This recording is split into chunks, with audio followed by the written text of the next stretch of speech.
Time now for this hour's car review, kind of doing things out of order a little bit. Mr. Mars had a chance to drive the GLS580, and here now is his review. Yes, sir. This is the 2022 Mercedes-Benz GLS580 4MATIC. Now, this is the larger GLE class inside Mercedes-Benz, and there's a whole lot of stuff on it, so I'm going to go really or quick. GLS?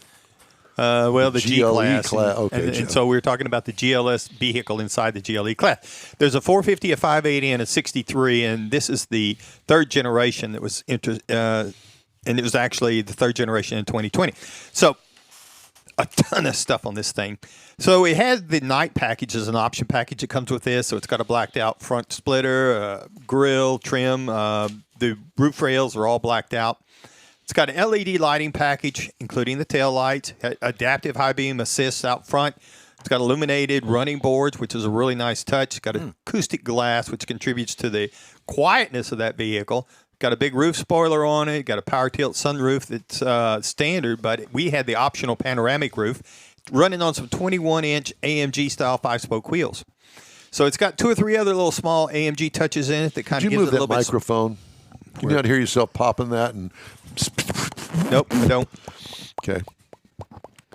Try that. Is that better? I don't know.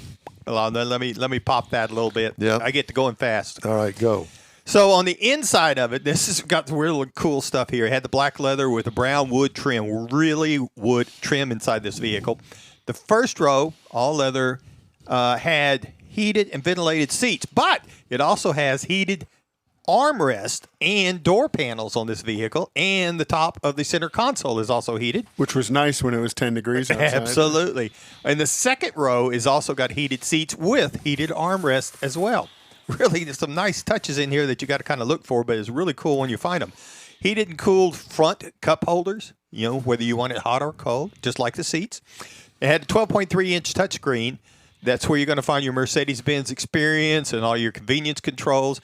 Had a 12.3-inch widescreen. Now, this is a digital instrument cluster, and they kind of roll together. We were talking about that before the show, how it rolls together and makes for this just monstrous big screen up there for the dash. To make all this stuff go, up under the hood, it had a 4.0-liter V8 mild hybrid, and it produced 483 horsepower and 516 pound-feet of torque, backed by a 9-speed transmission. So this thing had plenty of get up and go. EPA says you should be looking for 16 on in the city, 21 on the highway, combined for about 18. I actually got 17 across the 182.4 miles that I drove that vehicle. You only drove it 182 miles? That's it. It was because you didn't have to come here. No, because we had tailpipes and tacos that week that I had it. So I had the in-wheel time truck. I drove it over here, so it kind of cut it down. Now, and one thing I really liked about it, it was very quiet. Now, minimal road noise. That goes back to that acoustic glass and all the things that we had in it to kind of keep all that down.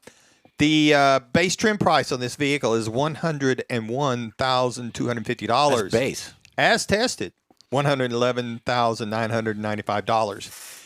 And if you're looking for something to compare this to, you might look at the BMW X7, which starts at $74,900. The Infiniti QX80 starts at $71,900.